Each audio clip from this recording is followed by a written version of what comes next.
Allah haramkan judi. Pertanyaannya, yang agen judi siapa? Orang Islam. Allah haramkan narkoba. Yang jual narkoba siapa? Orang Islam. Bahkan di Sumatera Barat ada Kapoldanya Teddy Minahasa. Dape gala datua, aku di orang Minang kau andi bana, ya mudah bana magi orang gala datua, dek nyoba pangke, algiah gala datua, entah kok datuk maringgi, dah ada. Kau orang tak jele-jele, mentang-mentang bapangke jenderal lagi gala datua, ujung-ujungnya apa? Tatangko, jual narkoba, Kapolda.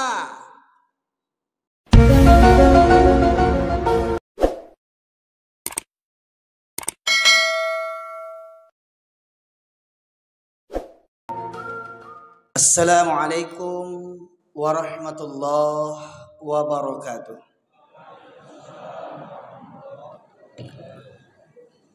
Alhamdulillah nahmaduhu wa nasta'inuhu wa nastaghfiruh wa na'udzu billahi min syururi anfusina wa min sayyiati a'malina.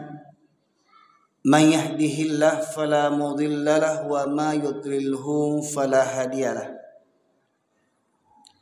Asyhadu an la ilaha illallah wahdahu la syarika lah wa asyhadu anna Muhammadan abduhu wa rasuluhu alladzi la nabiyya ba'da. Allahumma salli wa sallim ala nabiyyina Muhammad wa ala alihi wa sahbihi ajma'in. Qala Allah ta'ala fil Qur'anil Karim, a'udzu billahi minasy syaithanir rajim. Ya ayyuhalladzina amanu taqullaha wa qulu qawlan sadida yuslih lakum a'malakum wa yaghfir lakum dhunubakum wa may yuti'illaha wa rasulahu faqad faza fawzan 'azima. Amma ba'du, ma'asyiral muslimin, sidang majlis taman-taman surga yang dirahmati oleh Allah. Sesungguhnya Rasulullah menegaskan bahwasannya di dunia itu ada taman-taman surga. Dan taman-taman surga itu adanya di majlis-majlis ilmu agama. Semoga kita ketika di dunia kita rajin menghadiri taman-taman surga. Semoga kiranya Allah mudahkan bagi kita kelak nanti pulang ke kampung halaman yang abadi, surganya Allah Subhanahu wa taala. Salawat dan salam kita aturkan kepada junjungan kita Nabi besar Muhammad sallallahu alaihi wasallam, yang dengan itusnya beliau menjadi rahmat bagi seluruh sekalian alam. Terlebih dahulu syukur alhamdulillah kita aturkan kepada Allah Subhanahu wa taala yang sampai malam hari ini masih melimpahkan rahmatnya kepada kita. Terkhusus kehadiran kita pada malam hari ini di masjid ini bukan karena kealiman kita, bukan karena kehebatan kita, tapi semata hanya karena rahmat Allah Subhanahu wa taala. Dan semoga rahmat ini terus menaungi sampai akhir hayat kita. Amin ya rabbal alamin. Bapak sekalian rahmati oleh Allah, alhamdulillah ini merupakan majlis yang terakhir bagi saya dalam safari dakwah saya untuk wilayah Riau, Pekanbaru sekitarnya. Merupakan safari dakwah saya yang ketiga di Riau ini Bapak sekalian. Sebelumnya bulan Mei yang lalu dan juga beberapa bulan, sekitar 5 bulan yang lalu. Dan alhamdulillah sebenarnya jadwal saya sudah berakhir tanggal 30 kemarin, namun alhamdulillah pengurus dari jamaah Masjid Baitul Amal, Pak, Baitul Amal menelpon saya untuk meminta waktu di hari ini, dan alhamdulillah Allah perkenankan kita berkumpul bersama. Bapak sekalian yang dirahmati Allah,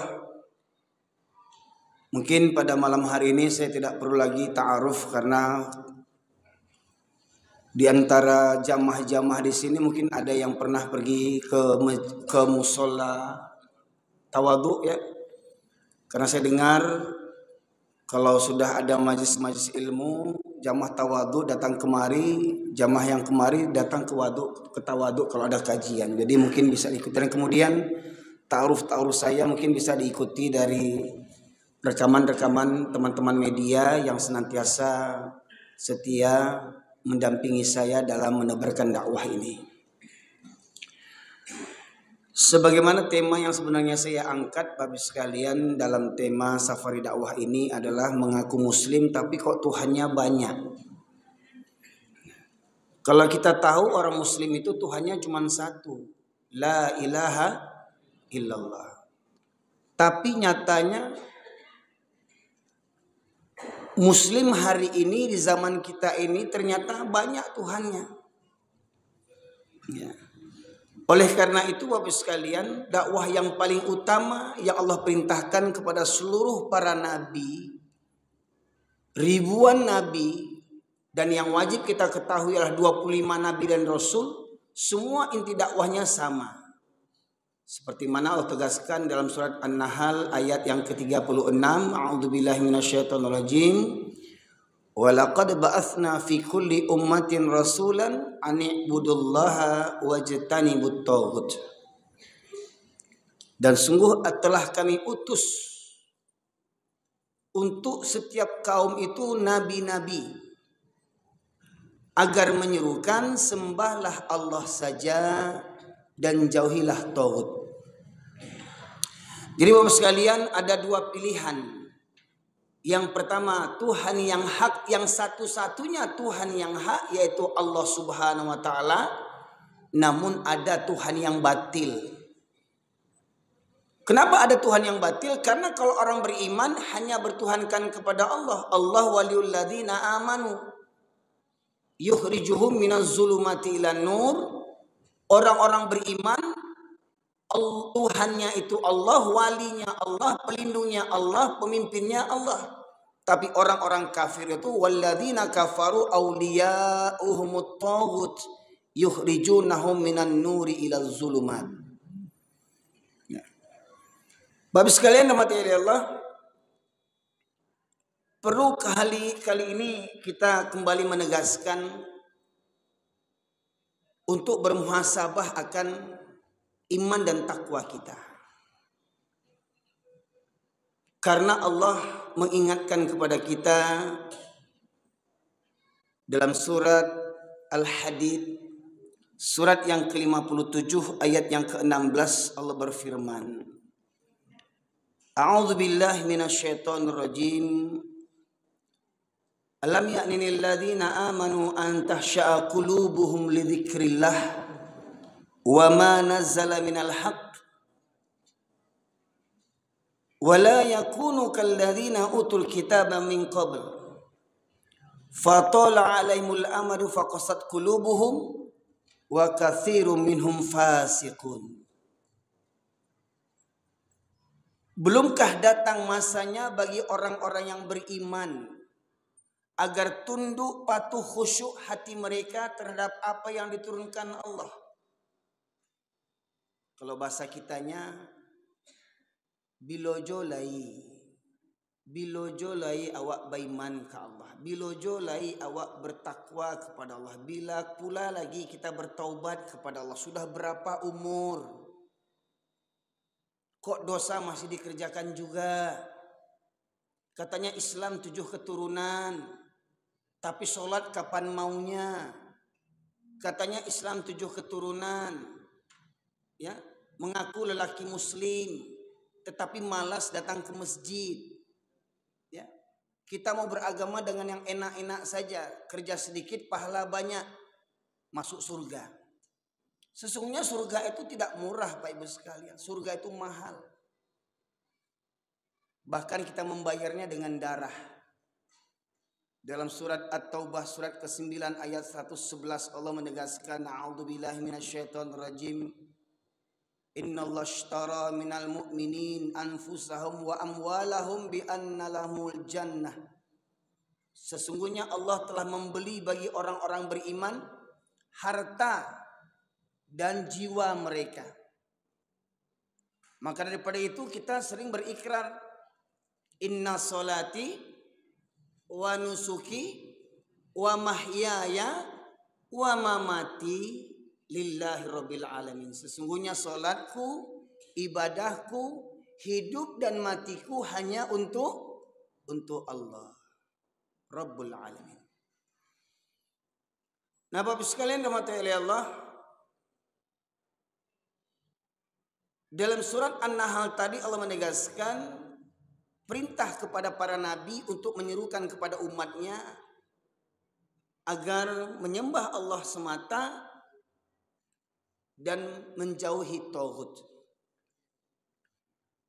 Dalam surat Al-Baqarah 256 Allah juga berfirman, "Famay yakfur bit-tauhid wa yu'min billah faqad istamsaka bil urwatil wuthqa la infisama laha wallahu samiun alim."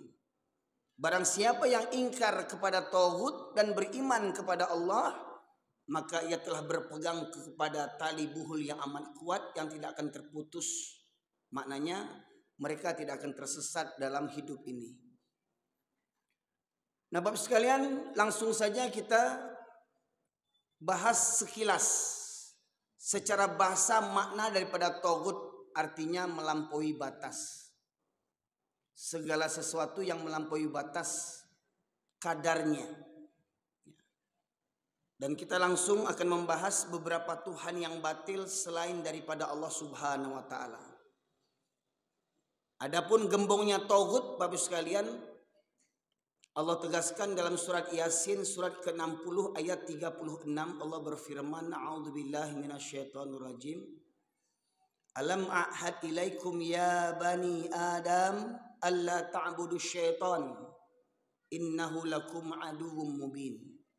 Bukankah aku telah ingatkan kepada kalian, hai anak keturunan Adam, hai manusia, jangan kalian menyembah setan. Sesungguhnya setan itu musuh yang nyata bagi kalian. Kata Allah, jangan kalian menyembah setan. Pertanyaannya, adakah orang yang sujud karena setan? Adakah orang yang sholat karena setan? Adakah orang berpuasa niatnya karena setan? Usolli salatu subhi raka'ataini li syaitan. Ada yang punya baca usolli begitu? Ya, nggak ada. Pasti nggak ada yang punya usolli begitu. Tetapi ada orang yang sholat, satu sisi dia sholat, tetapi di sisi yang lain dia mentaati setan, menyembah setan. Gimana orang yang menyembah setan? Kalau dia menyembah Allah, sudah Islam 7 keturunan, apalagi dia orang Minang, orang Indonesia yang katanya mayoritas muslim terbesar di dunia, semestinya sudah begitu paham bahwasanya sholat itu Allah wajibkan sehari semalam itu 5 kali waktunya, 5 waktu sehari semalam. Dan itu jangan dikurang-kurangi lagi, jangan ditawar-tawar lagi. Tapi nyatanya hari ini Pak Ibu sekalian, betapa banyak orang Islam 7 keturunan yang sholatnya seminggu sekali. Banyak enggak kira-kira? Islam 7 keturunan, orang Minang lo tuh. Ya. Sholat seminggu sekali. Islam 7 keturunan, orang Minang lo tuh. Baku mandang diazan nyoba empok di lapau. Kok pepatah nak tangguang, adai basanijo sarak, sarak basanijo kitabullah, sarak mangato adai memakai. Jangan sok-sok cerita adat orang Minangkabau. Kau jangan sok cerita adat orang Minangkabau. Kau jangan santiang cerita adat kalau tidak mengarati jo kitabullah. Yang paling wajib dipelajari orang Minang bukan adat, tapi kitabullah Al-Quran. Tidak mati awak karena adat. Bahkan banyak yang sasek de adat, Pak Ibu sekalian. Makanya falsafah Minang tadi menyebutkan adai basandi jo sarak. Maknanya apa? Jangan sabui adai minangkabau kalau ndak sesuai josara. Yo itu Pak. Sebab sebelum Nabi Muhammad diutus menjadi rasul, diangkat menjadi rasul, ya, itu nenek moyangnya di negeri Arab itu adalah memahami adat jahiliyah, ya. Menyembah berhala, mereka buat patung, mereka berikan nama Lata, Manna, Uzza, dan ingat itu nama orang-orang soleh mereka terdahulu.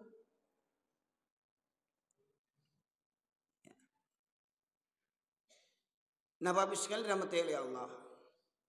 Kalau orang yang beriman bertuhankan kepada Allah Subhanahu wa taala, suka atau tidak suka, rela atau terpaksa, ya, mau tak mau, kalau masih mengaku beragama Islam, dia harus tetap mengerjakan sholat 5 waktu sehari semalam tanpa dikurang-kurangi, apapun alasannya.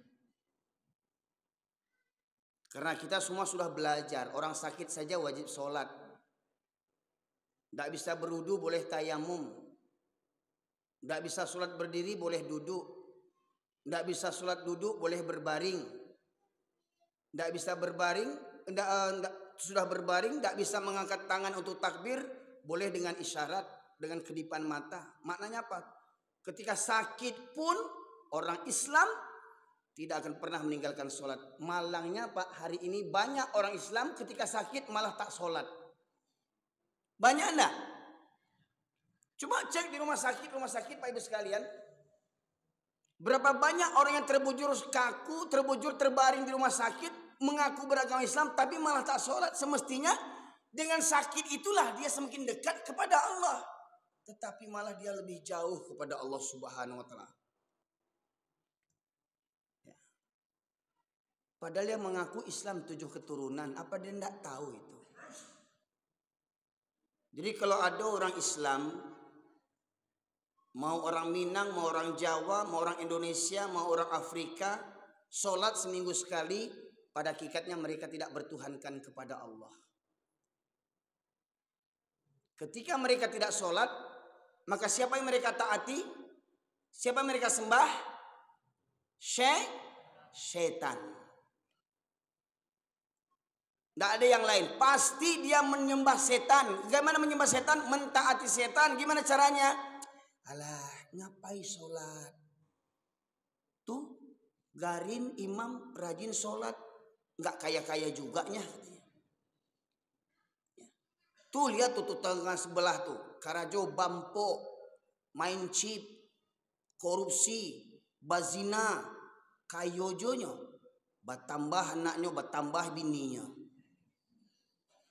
Sembayangnya seminggu sekalinya. Saya lihat tuh rajin sholat tuh sakit, taruh miskin, taruh. Bisikan setan. Ya. Mangabana sholat, ngapain sholat? Ya. Orang sholat itu kan belum tentu masuk surga. Ngapain kalilah berjilbab? Yang berjilbab itu tuh belum tentu masuk surga. Betul kata mereka itu Pak. Yang sholat itu belum dijamin masuk surga. Yang berjilbab itu belum dijamin masuk surga. Sedangkan sholat saja sudah, berjilbab sudah tidak dijamin masuk surga. Apalagi nggak sholat. Tahu diuntung kenapa goblok?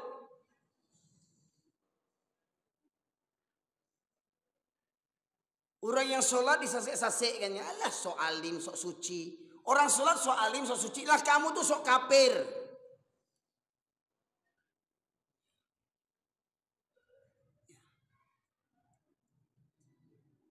Udah sholat orang disasek-sasekkan juga lagi.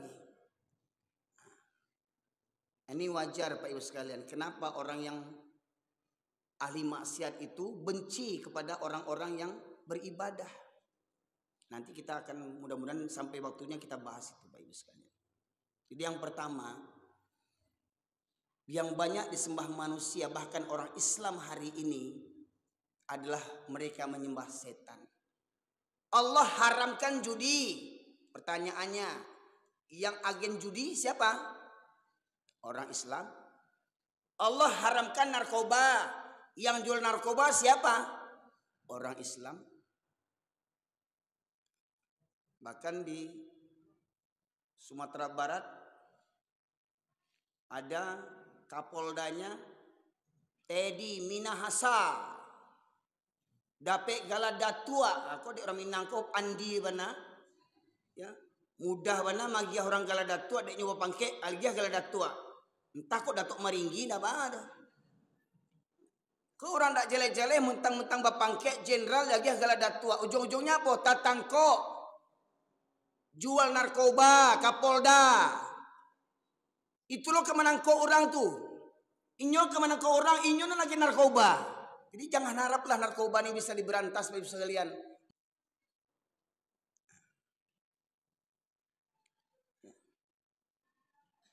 Ini yang pertama Bapak Ibu sekalian.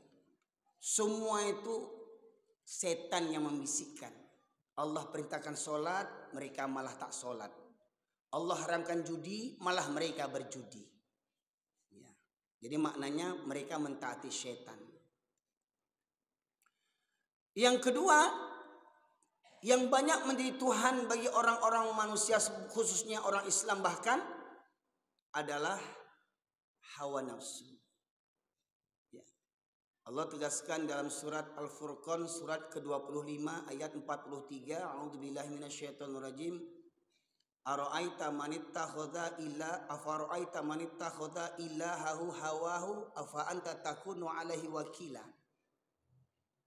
Pernahkah kau perhatikan orang yang mempertuhankan hawa nafsunya, mempertuhankan hawa nafsunya, maka akankah kau menjadi pemelihara atasnya? Mohon maaf Pak Ibu sekalian, mohon maaf ya, terutama bapak-bapak, mempertuhankan hawa nafsu. Sholat itu enaknya berjamaah ke masjid atau di rumah. Kalau ikut selera, ikut nafsu, enak di rumah. Ya kan? Makanya tidak heran, mohon maaf Pak, di komplek ini sudah ada gereja. Belum. Orang Islam semua sini, ada orang Kristen enggak? Manusia Islam. Kalau misalnya manusia Islam, semestinya penuh masjid ini sama laki-laki ini, itu kan? Mana yang lain? Mohon maaf Pak, ya mohon maaf. Di komplek ini banyak orang Minangnya atau orang Mandeling Bataknya. Banyak orang Minangnya atau orang Jawanya. Orang Minang. Kok yo Minang baradai, kamu sajinya Minang baradai itu. Kiranya kini banyak orang Minang tak baradai. Syarat mengatur adai memakai. Pertama, sholat 5 waktu hukumnya wajib. Allah perintahkan dalam surat Al-Baqarah 43, wa aqimus salata wa atuz zakata warka'u ma'ar raki'in. Dalam kaidah usul fikih, al-aslu fil amri lil wujub, asal dari perintah Allah itu hukumnya wajib. Dalam surat Al-Baqarah 43 ada 3 perintah di situ. Wa aqimus shalah, dirikanlah salat, hukumnya wajib. Tunaikan zakat, hukumnya wajib. Warka'u ma'ar raki'in, rukulah bersama orang-orang yang ruku, hukumnya wajib. Kalau wa aqimus shalah, dirikan salat, hukumnya wajib. Sepakat kita. Wa atuz zakah, bayarkan tunaikan zakat, hukumnya wajib, sepakat kita. Warka'u ma'ar raki'in, rukulah bersama orang-orang yang ruku, sepakat tidak kita? Sepakat tidak kita? Maknanya kalau ada ini terutama bagi laki-laki ya Pak Ibu sekalian, ini bagi laki-laki. Ya. Wajib sholat berjamaah bagi laki-laki, yang saya pahami dari surat Al-Baqarah, dan silakan nanti Bapak Ibu sekalian melihat beberapa macam kitab tafsir. Apakah tafsir Ibnu Katsir, apakah tafsir Al-Maraghi, apakah tafsir Imam Qurtubi, apakah tafsir orang Minang yang namanya Al-Azhar. Yang dimaksud dengan warka'u ma'roki'in maksudnya adalah sholat berjamaah yang hukumnya wajib bagi para laki-laki. Nah, kalaulah laki-laki Minang kabau baradai, satyo baku menang azan, orang yang baradai itu akan datang ke musaji sebab syarat mengatur adek memakai. Siapa orang baradai itu? Nini mama, alim ulama, cadiak pandai, datuk maringgi. Semestinya nini mama tu yang jadi contoh di kampung kau, Pak Ibu sekalian. Jangan jadi tungkek membawa rabah. Datuk guna datuk dalam suku kaum. Setiap kaum, setiap suku ada datuknya. Apa guna datuk itu? Jadi pemimpin. Kok dapat nan datuk tu santiang menjadi imam. Kok nak datuk lain bagala datuk sembahyang baca Quran dah patah-patah lidahnya. Datuk maringgi nama itu. Datuk nak pandai baca Quran. Buat malu. Coba buat MTQ Pak.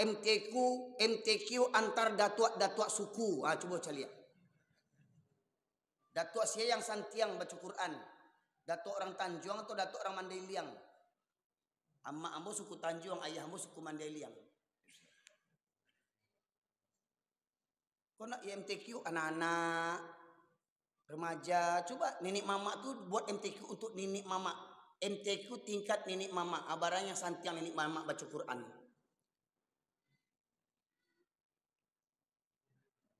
Ya. Jangan berang lo nenek mama kok berang buat perlombaan tu. Buat uji coba, buat survei, jangan berang kambo kok. Kurang aja apa jago aja. Nenek mama ke diagonya. Ya. Hawa nafsu Pak. Subuh itu enaknya tidur apa sholat? Tidur, kata orang mereka tidur. Makanya lihat berapa banyak yang datang sholat dibandingkan yang tidur. Mohon maaf, sholat subuh Pak. Berapa jamaah safnya sholat subuh di masjid ini? Ada 3 saf. Berapa saf Pak? 1,5. 1,5. Atau paling tidak 2 saf. Ya. Terus untuk apa kita buat bertingkat masjid kita ini? Kemana yang lainnya? Waktu subuh 2 saf. Sholat Jumat penuh enggak Pak? Sampai ke atas? Sampai keluar? Di atas bisi? Penuh. Nah subuh kemana yang lainnya? Subuhnya kemana? Nah tuh katanya Buya Hamka bilang, kalau ingin melihat orang Islam, lihat waktu sholat Jumat keluar tuh yang pampok keluar, yang suka main chip keluar, yang koruptor keluar, yang pangicuah keluar, yang panduto keluar, yang parangai bantuk baruak keluar. Ya, itu sholat Jumat. Tapi kalau ingin melihat orang beriman, caliak waktu subuh. Siapa yang selalu datang waktu subuh itu orang yang beriman tuh. Innama ya'muru masajidallahi man amana billahi wal yaumil akhir. Hanya orang beriman sajalah yang memakmurkan masjid, dan memakmurkan masjid yang paling utama itu menghadiri sholat 5 waktu. Itu yang paling utama dalam memakmurkan masjid, Pak Ibu sekalian. Ya. Makanya Ibu sekalian kalau cari menantu itu yang beriman. Bukan sarjana ukurannya, bukan yang bagala CD ukurannya, enggak. Ya. Yang beriman. Cari di masjid waktu subuh. Siapa yang sering datang ke masjid waktu subuh, ambil jadi menantu. Walau umurnya 65, 70. Loh kok galak Pak? Ambo serius kok Pak.